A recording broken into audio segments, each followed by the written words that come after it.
मित्रांनो, हे परप्रांतीय उद्योजक मुंबईत आहे म्हणून मुंबई श्रीमंत नाही, तर ते लोक मुंबईत आहे म्हणून श्रीमंत आहेत.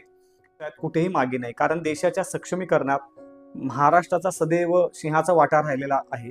जे लोक बोलतात की मुंबईतील पैसा परप्रांतीयांच्या मुळे आलेला आहे, त्यांच्या संदर्भासाठी खास हा विषय आणि ही उद्योजकांची यादी पण मी देण्याचा प्रयत्न करतोय. अप्रत्यक्षरित्या मुंबई आणि पर्यायानं महाराष्ट्राच्या औद्योगिक विकासात मोलाचं जे योगदान आहे ते महाराष्ट्रीयन लोकांचं किती मोठं आहे. आणि जेव्हा असं त्याच्या विरोधात ऐकतो तेव्हा कीव येते की ज्या लोकांना काहीच माहीत नाही, या राजकारण्यांनी फक्त राजकारणाच्या समर्थनासाठी मराठी माणसाला कमी दाखवण्यासाठी परप्रांतीय उद्योजकांची यादी फिरवत बसतात. मित्रांनो, हे परप्रांतीय उद्योजक मुंबईत आहे म्हणून मुंबई श्रीमंत नाही, तर ते लोक मुंबईत आहे म्हणून श्रीमंत आहेत. हे लक्षात आपण ठेवलं पाहिजे आहे.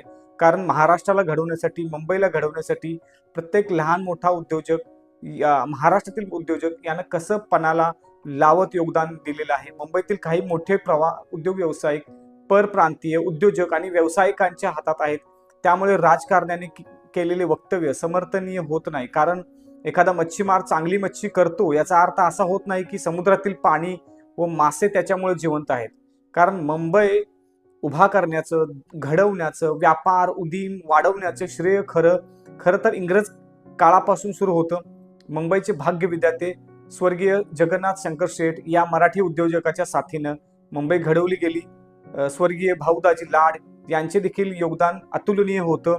शेकडो मराठी उद्योजकांनी खस्ता खात छत्रपती शिवरायांच्या महाराष्ट्राला घडवत उद्योजकीय क्षेत्रामध्ये भरारी घेतलेली दिसते. इथून पुढे तर नक्कीच मराठी टक्का उद्योग आणि व्यवसायामध्ये व्यवसाय क्षेत्रात लक्षणीय असेलच, पण यासाठी अनेक हात काम करत आहेत. त्यामुळे पुढील काही काळामध्ये प्रत्येक क्षेत्रात मराठी उद्योजक अग्रेसरच असेल याची खात्री वाटते आपल्याला. कारण परप्रांतीय उद्योजक आणि व्यावसायिकांची यादी फिरवत मराठी माणसाला हिनवण्यासाठी काही मराठी व्यावसायिकांची यादीची फक्त झलक थोडंफार. कारण मराठी माणूस इथं प्राचीन काळापासून व्यवसाय करत होता. कारण महाराष्ट्रातील नाणेघाट, त्यानंतर कल्याण यासारखी जी बंदरं होती ती प्राचीन काळापासून रोमन व्यावसायिक किंवा रोमन सम्राटाशी व्यापार करत होते आपल्याला दिसतात. तो यामध्ये काही व्यावसायिक जर बघितले तर यामध्ये